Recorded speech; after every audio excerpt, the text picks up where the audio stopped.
کیا جائے گا، اخوانن اپنے بھائیوں کے ساتھ، یعنی جو بھی آدم کی اولاد ہے وہ ہمارا بھائی ہے، اس میں سگا بھائی ہونا ضروری نہیں ہے۔ اللہ نے لفظ استعمال کیا اخوانا، علی سرر، وہ تخت پہ بیٹھا ہوگا، متقابلین، جیسے میں آپ کے سامنے آپ میرے سامنے، ایسے متقابلین اس کو عربی میں کہتے ہیں کہ تخت پہ وہ آمنے سامنے گاؤ تکیہ لگائے ہوئے بیٹھے ہوئے ہوں گے۔ سیدنا علی رضی اللہ تعالی عنہ فرمانے لگے، امام ابن کثیر رحمۃ اللہ علیہ اپنی تفسیر میں لکھتے ہیں کہ سیدنا علی رضی اللہ تعالی عنہ نے فرمایا کہ یہ آیت ہمارے لیے اتری ہے، بدر والوں کے لیے اتری ہے۔ اور ایک مرتبہ آپ جو ہے بیٹھے ہوئے تھے تو اشتر آیا اور آپ سے اجازت چاہی، آپ نے اسے روکا، اور آپ کے پاس جو ہے حضرت طلحہ رضی اللہ تعالیٰ عنہ کے بیٹے بیٹھے ہوئے تھے، تو آپ کافی دیر ان کے ساتھ باتیں کرتے رہے، اور جنگ جمل کے بعد کا یہ واقعہ ہے اور صفین کے بعد کا واقعہ ہے۔ تو وہ بندے کو بعد میں، وہ اللہ کے سردار تھا اور اس نے آپ کے لیے بڑے لوگوں کو جو ہے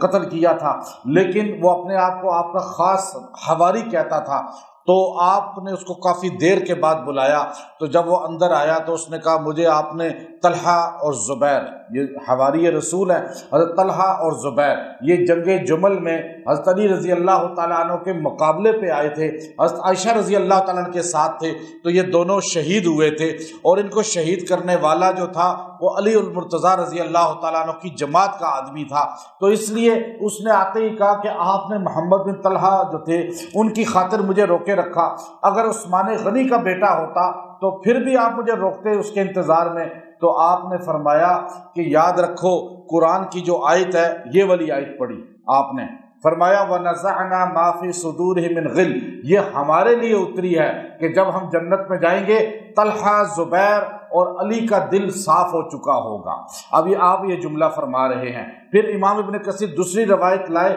اس میں آپ نے یہی ارشاد فرمایا، آپ نے فرمایا کہ اے لوگو، آپ نے خطبہ دیتے ہوئے فرمایا کہ جنت میں جب ہم جائیں گے ہمارا فیصلہ ہو جائے گا، اس لیے تم ہمارے خلاف بول کر اپنی عاقبت خراب نہ کرو۔ گویا کہ ہمیں بتا دیا کہ صحابہ کرام کے مشاجرات، آپس میں لڑائیاں، آپس میں جو ان کے واقعات ہیں، اس میں ہمیں بول کر اپنی آخرت کو خراب نہیں کرنا چاہیے، بلکہ ان کو اس کے حال پہ چھوڑ دینا چاہیے کہ وہ بڑے ہیں اور بڑوں کی باتیں بھی بڑی ہوتی ہیں، چھوٹے لوگوں کو اس معاملات میں پڑھنے کی اجازت نہیں ہے۔ تو اس لیے فرمایا لا یمسہم فیہا نصب، وہ جنت کی سب سے بڑی نعمت یہ ہے کہ وہاں پر جائیں گے تو کوئی تکلیف نہیں پہنچے گی۔ نصب تکلیف کو بھی کہتے ہیں، تھکاوٹ کو بھی کہتے ہیں، یعنی دنیا میں تو انسان تھک جاتا ہے تھوڑا کام کر کے، وہاں تھکاوٹ نہیں ہوگی۔ وما ہم منہا بمخرجین، اور جنت سے نکالے بھی نہیں جائیں گے، یا تو کسی بھی جگہ جاتا ہے بندہ نکال دیا جاتا ہے،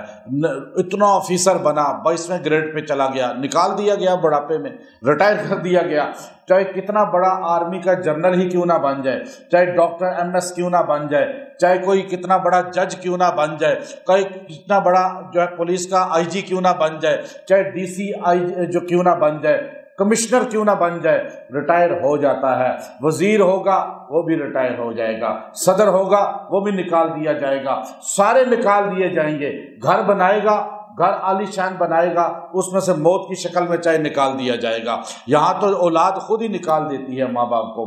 جیسے ہی باپ بوڑھا ہوتا ہے۔ تو یہاں اللہ نے فرمایا جنت کی سب سے بڑی نعمت یہ ہے کہ وہاں سے نکالے نہیں جائیں گے، وہاں ہمیشہ ہمیشہ رہیں گے۔ اور یہ جملہ آپ نے اللہ رب العزت نے ہمیں سمجھانے کے لیے بتایا کہ جنت میں دو نعمتیں، ان ھذا لرزقنا ما لہ من نفاد، کہ وہاں نعمتیں ہمیشہ کی ہیں، اور فرمایا لا یبغون عنہا حولا، اور تھکیں گے بھی نہیں کہ بھائی اکتا گئے ہیں اب کیا روز یہی جنت کی نعمتیں۔ دنیا میں تو تھک جاتا ہے بندہ، آپ کسی سرسبز جگہ پہ بھی چلے جائیں، ایک دن 2 دن 10 دن کے بعد آپ اکتا جائیں گے، لیکن آپ جو ہے جنت میں اللہ فرماتے ہیں کبھی تھکے گا نہیں، اکتائے گا نہیں، دل بھرے گا نہیں، اور کبھی ایسا نہیں ہوگا کہ بس جی میں تو اب کہیں اور جاتا ہوں۔ اللہ روز نئی نعمت، نئی خوشی، نئی جو ہے راحت اللہ عطا فرمائے گا۔ اب اگر انسان جب گھر میں داخل ہوتا ہے، جو وظیفہ اصل ہے، گھر میں داخل ہوتا ہے، اپنے دفتر میں داخل ہوتے ہوئے یا کسی شہر میں داخل ہوتے ہوئے یہ آیت پڑھ لے گا،